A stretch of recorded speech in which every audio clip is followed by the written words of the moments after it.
اللہم صلی علی محمد وعلی آل محمد۔ السلام علیکم۔ جیو پلس نیوز 67 کو دیکھنے اور سننے والوں کو خوش آمدید۔ آج ہم بات کر رہے ہیں اسرائیل اور فلسطین پر۔ 50 ممالک نے خط لکھ کر سلامتی کونسل اور جنرل کونسل کو تنظیم کے سیکرٹری انتونیو گوتھریس کو بتایا کہ اسرائیل کو فوری طور پر اسلحہ اور ہتھیاروں کی سپلائی بند کی جائے۔ اقوام متحدہ نے اس مطالبے پر عمل درآمد شروع کر دیا۔ آج ہم بات کر رہے ہیں چند ممالک اسرائیل کو ہتھیار سپلائی کر رہے ہیں۔ 50 ممالک نے اس بات پر زور دیا کہ اقوام متحدہ کی قرارداد پر عمل درآمد کروایا جائے اور ان ممالک کو سختی سے پابند کیا جائے کہ وہ قرارداد پر عمل کریں، کیونکہ اسرائیل غزہ اور مغربی کنارے کی پٹی پر جو فلسطینی اراضی ہے اس پر قبضہ کرنا چاہتا ہے اور وہ تنازع کی شکار جگہ ہے۔ تنازع کی شکار جگہ پر جنگ نہیں ہو سکتی۔ یہ عالمی اقوام متحدہ سلامتی کونسل اور جنرل کونسل کا متفقہ فیصلہ ہے۔ اس بات کا بہت سارا مواد موجود ہے کہ اکثری ساز و سامان وغیرہ جو اسرائیل کو مل رہا ہے وہ مغربی کنارے اور فلسطین اور غزہ میں استعمال ہو رہا ہے اور وہ علاقہ تنازع کا شکار ہے۔ اقوام متحدہ کے زیر انتظام دونوں اداروں سلامتی کونسل، جنرل کونسل اور تنظیم کے جنرل سیکرٹری انتونیو گوتھریس کو بھیجے گئے خط میں اسرائیل پر ان ممالک نے الزام عائد کیا ہے کہ وہ غزہ سمیت فلسطینی اراضی اور بقیہ مشرق وسطیٰ میں بین الاقوامی قوانین کی مسلسل خلاف ورزی کر رہا ہے۔ قابض طاقت اسرائیل کی جانب سے 1 سال سے زائد عرصے سے بین الاقوامی قوانین کی مسلسل خلاف ورزی کی جا رہی ہے۔ قابض طاقت اسرائیل کی وجہ سے لاکھوں شہریوں کی ہلاکتوں میں حیران کن تعداد بچوں اور عورتوں کی ہے۔ یہ ناقابل برداشت ہے، ناقابل قبول ہے۔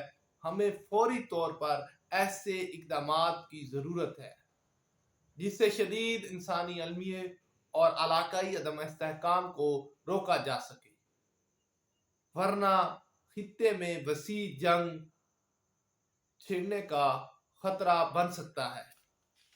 اس المیہ میں سے گریز کرنے کے لیے فوری طور پر فائر بندی کا اعلان کیا جائے اور شہریوں کے تحفظ کے لیے سابقہ قراردادوں پر عمل درآمد کے اقدامات کیے جائیں۔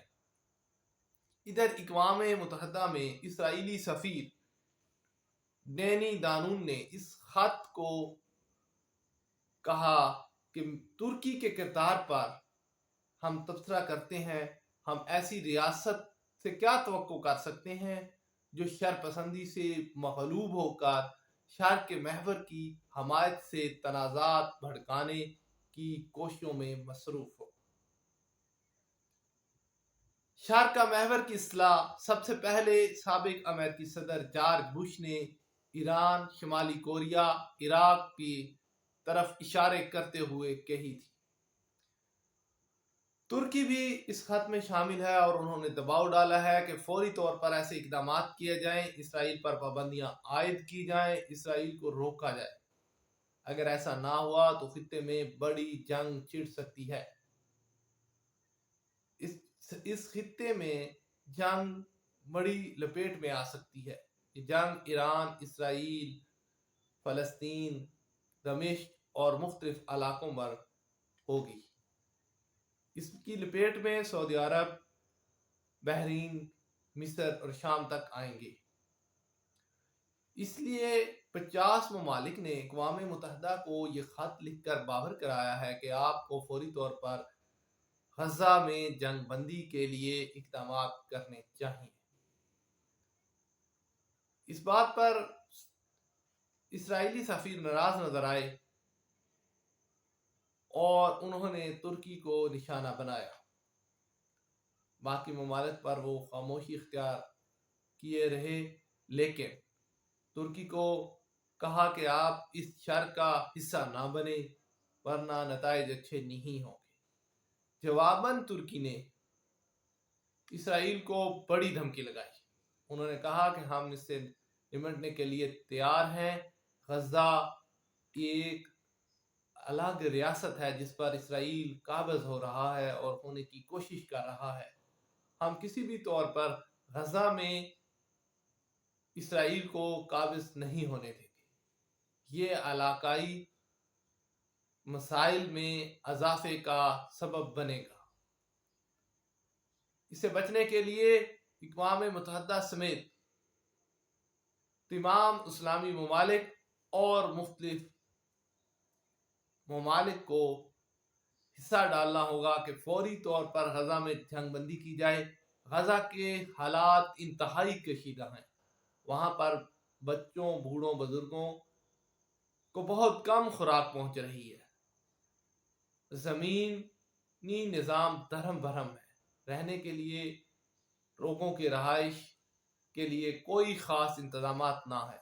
خیموں کی شدید کمی ہے اور لوگوں تک خوراک نہیں پہنچ پا رہی۔ یہ غزہ میں نسل کشی کی جا رہی ہے۔ اس کو روکنے کے لیے فوری اقوام متحدہ سمیت تمام ممالک کو اقدامات کرنے چاہیے۔ جس کے جواب پر ڈینی دانون نے کہا، ہم کسی بھی سیاسی یا فوجی حملے کے مقابل اسرائیلی ریاست کی مفادات کی خاطر مزاحمت جاری رکھیں گے۔ اور اس وقت اسرائیل مزاحمت جاری رکھے ہوئے ہے۔ اسرائیل کو ڈر ہے کہ آج ایران بڑا حملہ نہ کر دے، کیونکہ امریکی انتخابات آج ہو رہے ہیں، لیکن اسرائیل پر ایران کسی بھی وقت بڑا حملہ کر سکتا ہے، جو کہ ایران کے سپریم لیڈر آیت اللہ خامنائی کی طرف سے حکم جاری کیا گیا ہے کہ ہم ایران پر اسرائیلی حملے کا ضرور بدلہ لیں گے۔ اسرائیل نے ایک اور فضائی حملہ کیا اور یہ حملہ دمشق پر کیا۔ دمشق میں سیدہ زینب سلام اللہ علیہ کے مضافاتی علاقوں میں نشانہ بنایا۔ اسرائیلی دشمن نے دارالحکومت دمشق کے جنوب میں شہری علاقوں کو نشانہ بناتے ہوئے فضائی حملہ کیا۔ گولان کی پہاڑیوں کی سمت سے حملہ کیا گیا۔ اس میں مالی نقصان ضرور ہوا، کوئی عمارتیں تباہ ہوئیں، لیکن جانی نقصان کوئی نہ ہوا۔ دمشق کا یہ علاقہ سیدہ زینب سلام اللہ علیہ کے مضافاتی علاقوں ہمیشہ اسرائیل سمجھتا ہے کہ یہ علاقے حماس کے علاقے ہیں۔ یہاں پہ حزب اللہ اور حماس کے لوگ موجود ہیں، اور یہ کوئی پہلا حملہ نہیں تھا۔ اس سے قبل بھی سیدہ زینب علیہ السلام اللہ کے دربار پر کے مزار کے مضافاتی علاقوں پر اسرائیل حملے کر چکا ہے، جس میں 7 افراد شہید ہو چکے ہیں اور کافی ساری عمارتوں کو نقصان پہنچ چکا ہے۔ سیدہ زینب سلام اللہ علیہ کا علاقہ حزب اللہ کا گھر سمجھا جاتا ہے، اس لیے اسرائیل نے یہاں پر حملہ کیا لیکن کوئی شہادت نہ ہوئی، عوام محفوظ رہی اور اس اسرائیلی حملے کو ناکام حملہ تصور کیا گیا۔ اسرائیل کو ہتھیار لے کر جانے والے بحری جہاز کو ترک کارکنوں نے استنبول میں قبضہ کر لیا۔ استنبول کی حیدر پاشا بندرگاہ پر ترک کارکنوں نے غزہ نسل کشی کے لیے ہتھیار لے جانے والے بحری جہاز MV کیتھرین پر قبضہ کر لیا۔ یہ جہاز جرمنی کے پرچم کے تلے اپنے سفر پر تھا۔ واضح رہے MV کیتھرین کو متعدد ممالک نے اپنی بندرگاہ پر لنگر انداز نہیں ہونے دیا تھا، جبکہ مصر میں MV کیتھرین سے 1.5 لاکھ کلو گرام RDX اتروایا گیا۔ ترک کارکنوں نے استنبول کی حیدر پاشا بندرگاہ پر جرمن پرچم والے بحری جہاز MV کیتھرین پر اسرائیلی فوج کے استعمال کے لیے بنائے گئے دھماکہ خیز مواد کی نقل و حمل کے خلاف احتجاج کیا اور اس پر قبضہ کر لیا۔ اس بحری جہاز نے مصر سے 1.5 لاکھ کلو گرام RDX اتارا تھا۔ حیدر پاشا بندرگاہ پر نسل کشی مخالف کارکن اس پر سوار ہو کر احتجاج کرنے لگے۔ انہوں نے غزہ میں ان دھماکہ خیز مواد کے ممکنہ استعمال کے بارے میں اپنے خدشات کا اظہار کیا، صہیونی مخالف نعرے لگائے اور خیال رہے MV کیتھرین کا سفر تنازعات کا شکار رہا، کیونکہ مالٹا، انگولا اور نمبیا جیسے ممالک نے اسے داخلے کی اجازت نہ تھی۔ اس لیے بحری جہاز کو اسکندریہ مصر میں ڈاکنگ سے پہلے جرمن جھنڈے کے نیچے سفر کرنے پر مجبور کیا گیا۔ یہ اقدام بین الاقوامی ہتھیاروں کی ترسیل کے انتظام کے چیلنجوں کی عکاسی کرتا ہے، خاص طور پر شدید تنازعات کے دوران۔ یہ احتجاج اس طرح کے اقدامات کے بعد استنبول کی امبارلی بندرگاہ پر ہوا۔ چند ہزار مظاہرین نے حال ہی میں اسرائیل سے منسلک ایک اور جہاز کو حیفا کی طرف بڑھنے سے روک دیا تھا اور نعرے لگائے تھے، ہماری بندرگاہوں میں صہیونیت نہیں ہے۔